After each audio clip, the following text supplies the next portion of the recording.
Welcome to Housing for Huntsvillians, the podcast, a podcast about one couple's quest to eliminate homelessness in Huntsville by August 2026.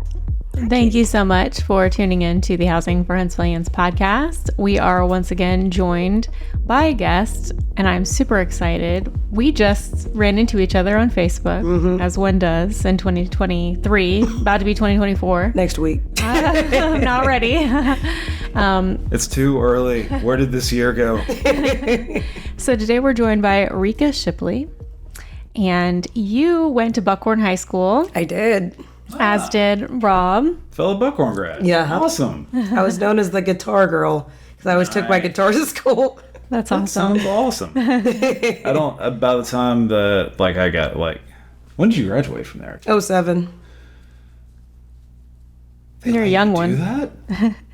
You had no fun when I was there. I just brought it anyway, and during lunch I just played it. And That's awesome. Sometimes the kids that would rap as their little music stuff, they would start rapping like random fun stuff to it. That's awesome. It was fun. Sounds legit. Yeah, no, I'm pretty sure they would have confiscated the guitar and suspended you from riding the bus or something. I drove, so benefit there. Smart. Anyway, sorry. No. You're good. Yeah, I was just stalking your Facebook a little bit. I saw you were a military police officer with the Army. My dad was also an MP with. Oh, really? Mm-hmm. I'm sorry. Yeah. He was in Memphis, I want to say. I'm not familiar with that. I was here, I was in South Carolina, and I was in Germany. Oh, cool. Germany. That's awesome. Lots of fun. Yeah, I bet. I got to visit Dresden, Leipzig, and I've been to Berlin twice. Berlin's a busy area. I love it. I loved Berlin. Okay, anyway, but the reason that we wanted to have you on today is you saw one of our posts about homelessness in Huntsville, and you volunteered that you had spent some time serving as a police officer with the Huntsville Police Department. Yes, ma'am. And as part of your duties, you had to interact with people experiencing homelessness in Huntsville. And we'd had on Tia and Emma from Love Huntsville, and they definitely talked about, and I want to say Remus might have talked about, I feel like multiple people have talked about the way that police officers are forced to be social workers and mental health counselors and A little bit of everything. yeah. And so we were just super excited to speak with someone who's actually had this lived experience of being asked to do all this, and what homelessness in Huntsville looks like from that side of the equation. And so thank you so much for coming on and sharing your experience with us. Of course. When were you an HPD officer? What years? End of 2015 to beginning of 2018. Okay. All right. So right before, 2 years before the pandemic. Lucky me. And homelessness was still, I want to say, pretty high at that time. It's definitely grown since then. It has. Yeah. But it was still a problem at that time. And yeah, I would just love to know, your experiences. It wasn't really a good one. Sure. Because most of the ones I encountered were People on some... experiencing homelessness. The most of the people experiencing homelessness. Yeah, most of the homeless people that I encountered were on some kind of substance, be it the hard drugs, the pills, be it on alcohol, something to subdue the pain of not having somewhere to go. Sure. Homeless shelters didn't always take in people, and if they did, there might have been some type of pass where we've had to previously trespass them from the property. So helping them find some type of shelter, especially in harsh winters or harsh summers, is very difficult. And a lot of times he had to turn people away, I can't help you. I have no resources for you. Right. Then you have people like me and other fellow officers who went above and beyond to try to figure a solution. I know some officers, although it's not what some people would consider a good deed, but I do, they would find a reason to have them arrested, so they had shelter for the night. Right. It was the most, the most that they could get done. Right. Homelessness strikes a nerve with me because I've seen homeless veterans. And before I was an officer, little fun bonus for you guys, I was homeless with my oldest daughter. Oh my God. So understanding where everyone was coming from, what they experienced, what you had to do to survive, it was completely sympathetic on my part. Absolutely. So I like to, like, even if I couldn't find them food, I would buy them food. If I could get them a room for the night and could afford to, I'd do it. Just little things, but it does make a big difference. Oh, absolutely. I mean, just to be treated like a human being, Yeah. I think is huge. I have so many follow-up questions. No, go for it. Go for it. I'm an open book. Thank you. Do you want to talk about what led to your experience of homelessness? That was a fun one. Okay. So I was working as a branch employment coordinator for this lawn care company. And one day I walked into work and they said, we don't need you anymore, because they were doing a big layoff for everyone. And trying to struggle and figure out what I'm doing. And I'm like, I'm going to go move here then because I can get a job quick. And left the city. I'm like, my daughter's not in school yet, so maybe I can figure something out. Ended up trusting the wrong person. I'm not going to say his name, but he's a music artist and a huge scammer, and a lot of people should know who I'm talking about. He had broken into a home, got utilities turned on, and made it seem like he owned the property. So we were signed under a false lease. No. The whole squatter's rights, that's the only thing that kept us from being homeless, but eventually we had to give our names up. Okay. So that led to me and my daughter being in the car, because one thing after another just kind of dominoes affected. Yes. So that's why I say I understand. Yeah. We had to sleep in the car, did not make me feel good. Right. I went and pretended to have like a massage therapist certification to help with other shops just to make tips. I was delivering food, doing what I could to survive. Yeah. So, and I had, I don't know if you're a believer in Christ or anything, but I had this voice telling me, you need to go apply for HPD. You have the experience, so do it. So that whole time, I'm like, they're not going to hire me. It's like a 4-month process. They're going to turn me away. Something's going to be wrong. And every time I would interview or take a test, I would pass. And I'm like, okay, this is good. And the type of organization that Huntsville Police Department is really cool.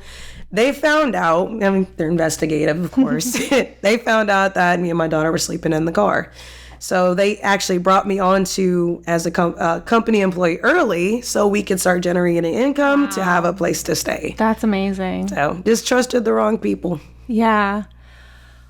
I have written about this. My mom also experienced homelessness, and I've had some very sketchy living situations, though I've never had to experience homelessness. But if I had, 2 more strikes against me, if I had a daughter to feed or, a more of a disability, right? I've been laid off without much warning. Mm-hmm. It's the way that our society is set up to put everyone who's not in the top half in a situation of precarity, where if you lose a foothold, it's a greased slide down. Very much. Like, oh, well, we can't help you. That's pretty much what it's like. It's incredibly expensive and stressful and time consuming to be poor. Yes. How do you pull yourself up from your bootstraps?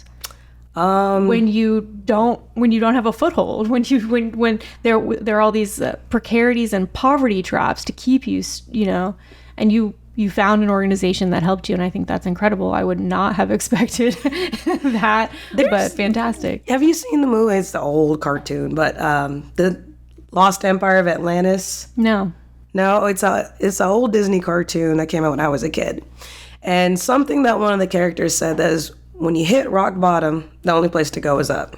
So that's something as from a kid till now, 34 years old, that I still carry with me. That's wonderful. Thank you for sharing that. Yeah, of course. I'm curious about so when you would encounter someone experiencing homelessness. Oh, the other thing I wanted to talk about was we do have shelters in Huntsville, right?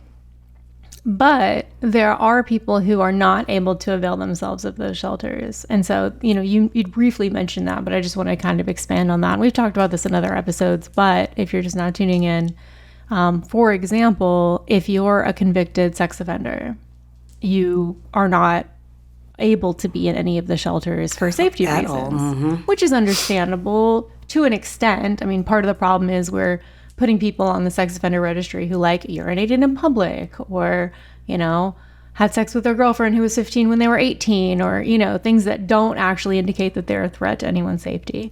But, and because of that, we have a lot of people who fall into that category who are experiencing homelessness and who cannot be sheltered.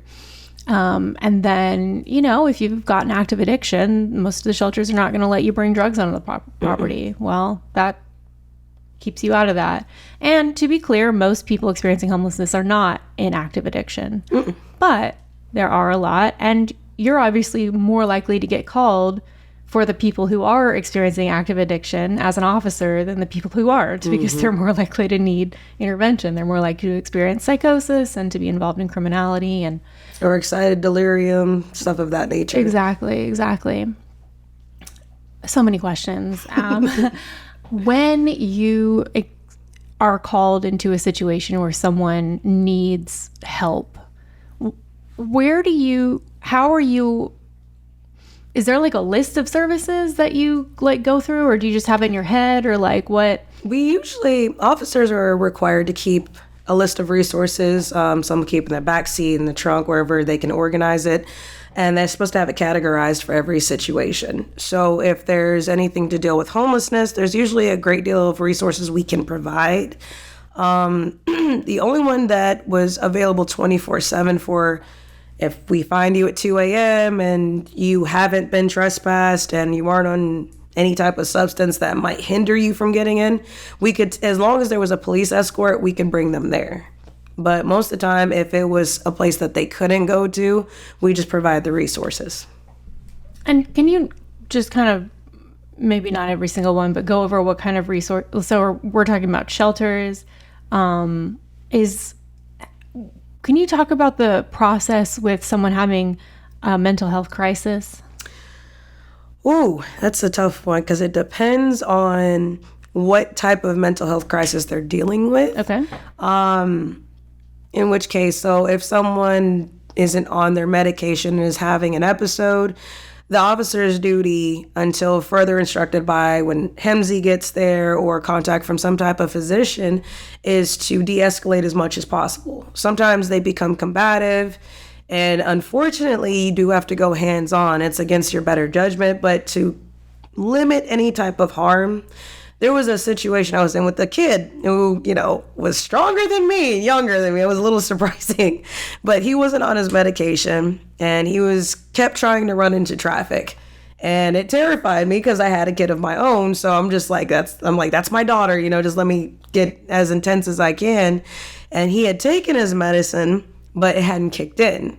So the whole point was to keep him from harming himself. And at which point we had to put this little boy in handcuffs because he kept trying to run for active traffic. Right. And the mom's just freaking out because she can't reach him. You got 3 officers on this little boy trying to subdue him. And when it started kicking in, then he was just, I'm so sorry. Like, he realized what he did. And the whole point of the mission is to make sure that no harm comes to that person. Right. But not all situations go as black and white as that one. Some is where you have to actively chase them down because you don't know what's going on with them. You need more information. You don't know if they've taken something. And if they have taken something, are they currently experiencing excited delirium, which can be lethal or fatal, excuse me. So the whole point of it is to de-escalate, but that is not always successful. Yeah, absolutely. And so let's say someone is in a state of psychosis, for example, and they're, you know, seemingly in need of hospitalization or medical attention.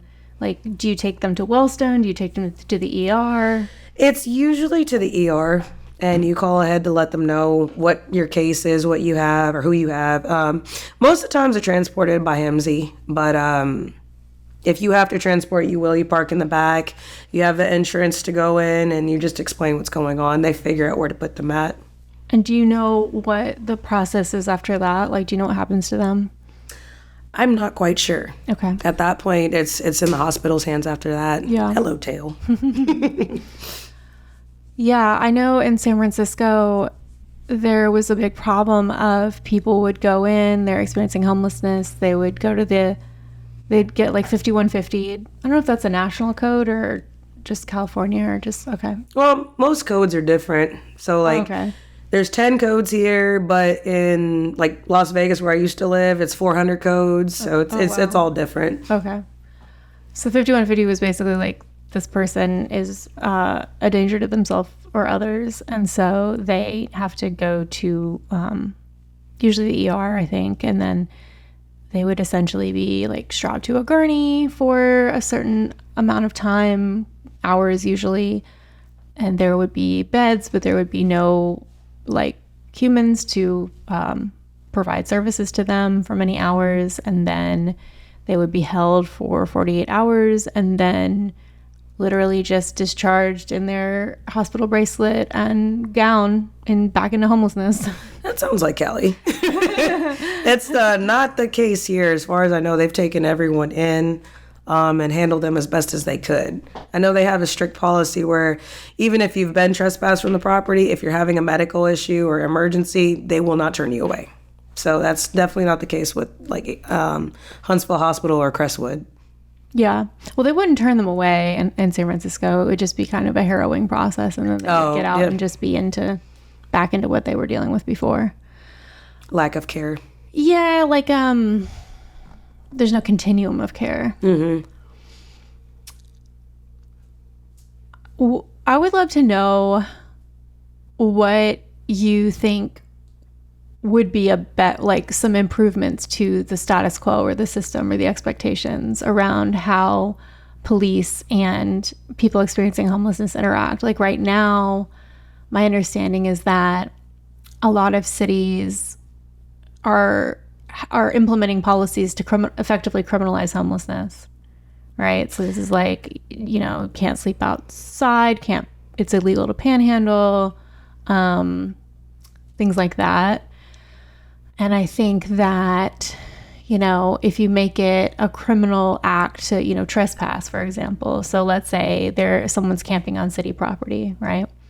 Well, again, if you have a situation in which people can't afford housing and you've got a population of people who can't be in shelters, there's no way for them to exist legally except someone lets them sleep on their property, but then they're legally liable for whatever they do on their property. So that's not really a realistic No, it's not. situation. So yeah, like for example, and generally speaking, it sounds like when a person experiencing homelessness met up with you, they were usually better off for it, because you've experienced it yourself, because, you have a heart for these people. Statistically speaking, that is not the case. Right. Statistically speaking, when a person experiencing homelessness has an encounter with an officer of the law, they are worse off for it. It's usually bad. Yeah. Best case scenario, it's, a surge in harassment. Worst case scenario, death. In between, you've got arrests, which go on your record, and imprisonment and all kinds of yucky things. And so, yeah, I just love from your perspective, like, how can we make the situation better? Like, what are some expectations, policies, procedures, changes that would alleviate some of the... People have to get involved. That's just that simple. Because, like, what my brother's he's trying to do what you guys are trying to do right now. And he's trying to come up with care packages for the homeless. He's gotten a couple businesses that have voluntarily offered to get food together to donate. He's trying to get involved with the community, but that's where everyone has to step up, because it may have been some people's faults to where they are. Most of the time, from what I've heard, it's not their fault that they're homeless, and they just couldn't, like you said, couldn't get out of the greasy hole. Right. As far as the way the city goes, which I had heard about, I don't know if you're familiar, it's the precinct over there off of Clinton. It's the West Precinct for HPD. Behind that precinct is, if you go down that street by the cemetery, is a whole bunch of homeless people. They got their tents and whole living area set up. I know at one point, some years ago, they were trying to evict them from that property.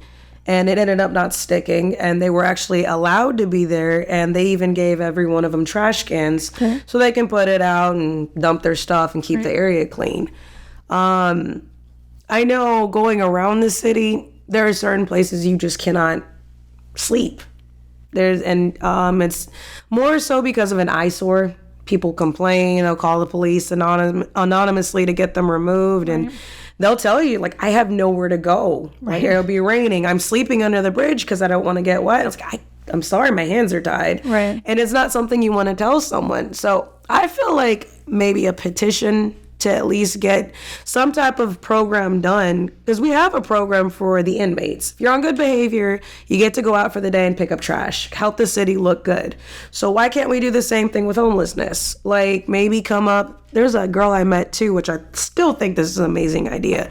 She wanted to buy a huge plot of land to have tiny homes made. Community of Hope. Mm-hmm. Yep. And I still think that's an amazing idea. It would get so many people off the streets.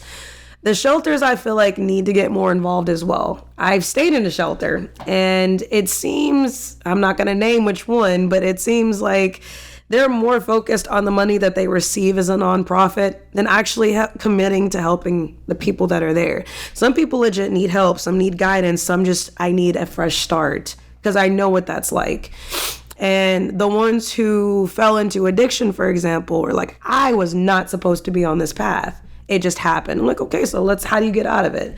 But you can't hardly do anything, especially in today, without any love or support. And that's the biggest thing I can say is people need to get involved.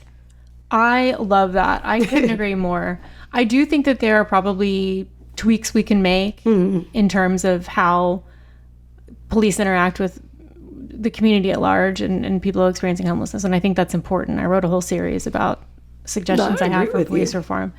At the same time, our goal is not to make homelessness less shitty. Other people are working on that, and that's essential work, and I want them to keep doing it. And what's the name of your brother's organization? Oh, he just started this a week ago. Oh, okay. He's just been rolling forward. Yeah. Yeah, I mean, like, you know, the shelters and First Stop and, you know, what these people are doing, I think is the Lord's work and super important. At the end of the day, though, we are not working on making homelessness less shitty. We are working on ending homelessness. Right. Because homelessness is a policy choice. We've decided to allow homelessness. We've decided to allow housing to double in cost. And the way that people now look at homeless as if they're beneath them, like they shouldn't absolutely. exist. So, I mean, that doesn't make people feel good because you don't know their story. That's, I don't know. And I think it's a similar reason to why we tend to blame, you know, when we talk about sexual assault, for instance, it's always, what was she wearing? What was she drinking? Where was she at? Also a victim and survivor of that. I'm so sorry. Happened in the military. So I get that too. The female is always the first to be blamed. And I think a lot of it is because if people understood how random and how it could happen to anyone, if they admitted that they could be homeless at any time, that they could be a victim of sexual assault at any time, they couldn't get out of bed in the morning. That's too frightening a world for them to inhabit. So they have to believe that the people who experience those negative things earned it somehow. Right.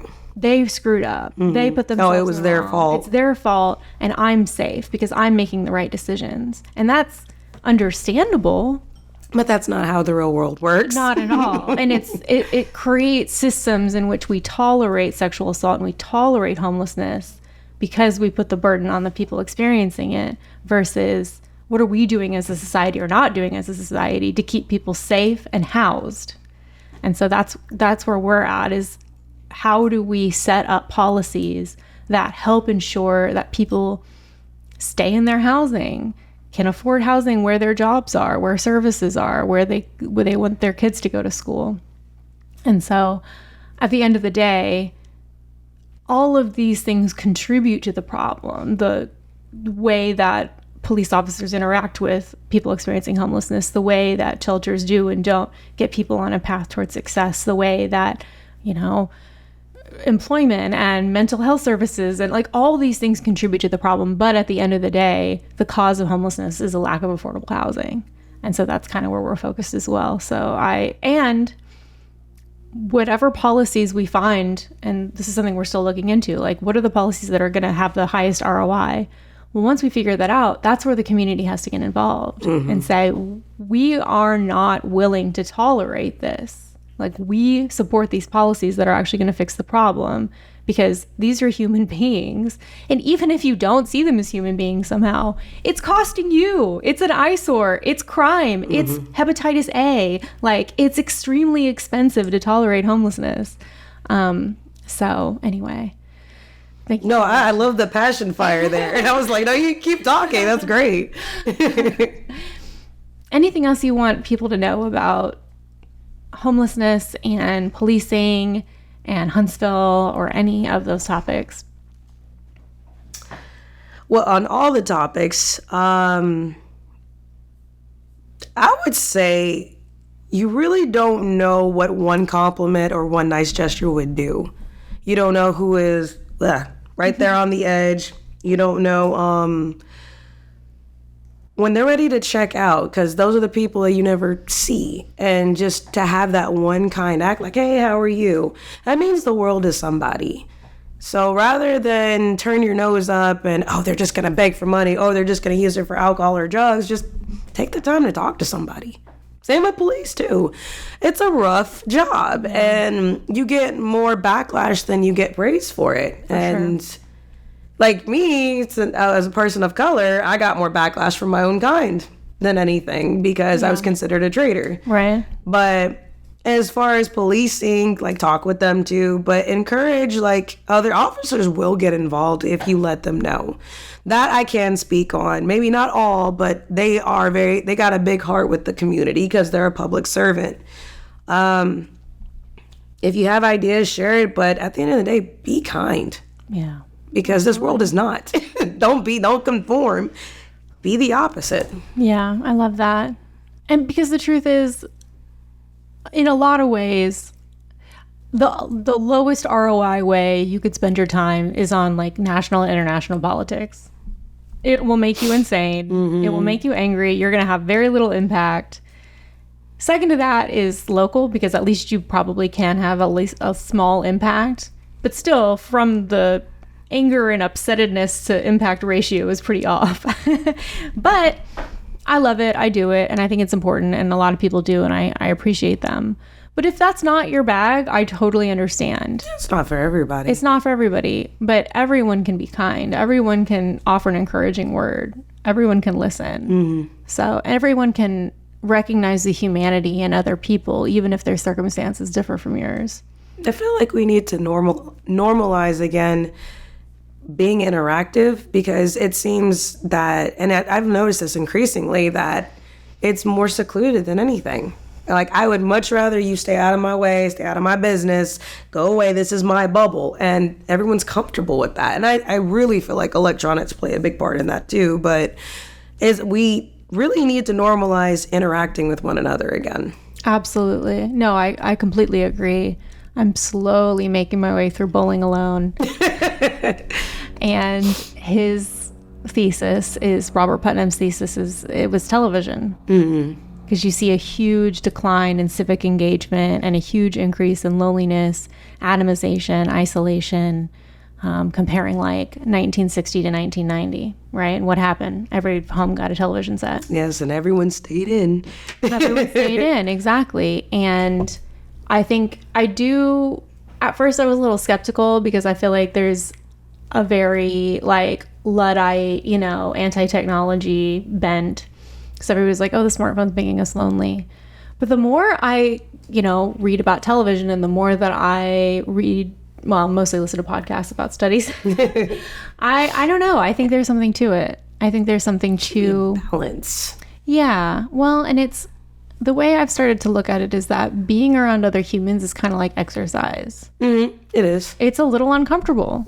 It can be, because every personality is different. Some will mesh, some will be opposite, some will reflect. It's different. Getting out of it is harder than hitting the close button on your phone. Right, exactly, because it's a lot more simplistic than that. Right. And so, but at the end of the day, if you don't do it, well, one, I think once you get started, it gets easier.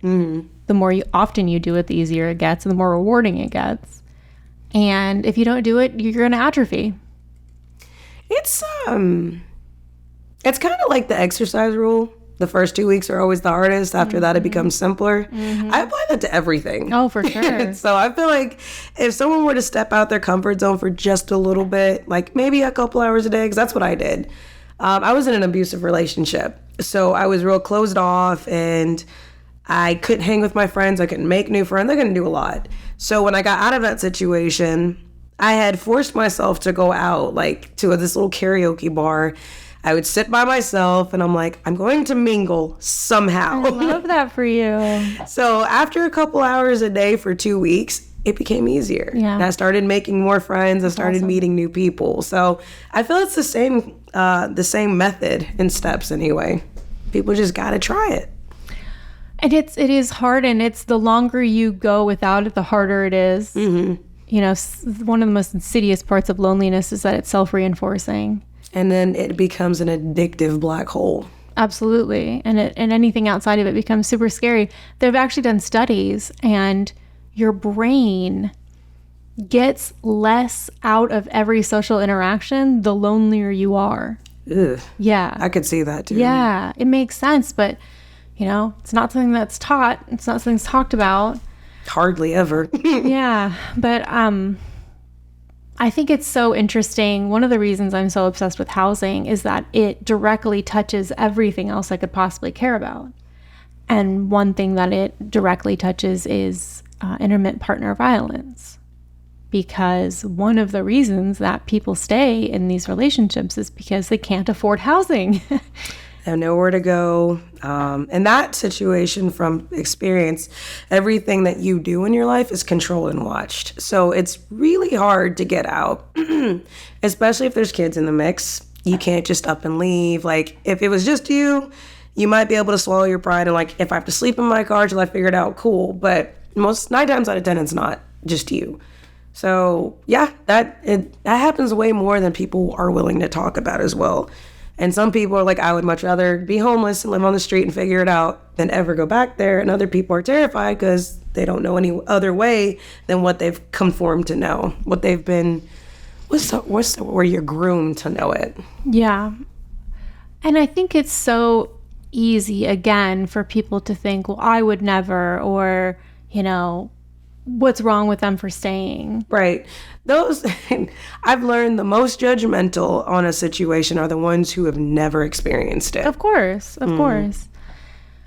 And one thing that's really interesting is like, okay, so you leave an abusive situation and you're sleeping in your car or you're sleeping outside. Well, people who are sleeping outside or in shelters, people experiencing homelessness in any form, are many times more likely to experience violence, including sexual violence, than people who are not. So it's like literally out of the frying pan into the fire. You know, you're not safe just because you're away from your abuser if you don't have shelter. Exactly. And if we had affordable shelter where you didn't have to sleep in your car or stay with your abuser, you could just rent a 1-bedroom apartment and, you know, be able to afford that. And maybe eventually get a nicer one, but it's a safe place with a door that locks for an affordable rate. There would be a lot less intimate partner violence. No, I agree with you. I mean, I've been in situations where I invited a partner to live with me. It was not a good situation. And it's like, okay, this is like a good housing situation with a horrible person, or I can move, you know, to the outskirts of the city and live in a living room with a bunch of college students. And I did that because I needed to get out, and I could do that. But, you know, for people who have fewer options, you know, it's not always black and white. It's rarely black and white. It's unfortunately, you know, and I understand why people want it to be.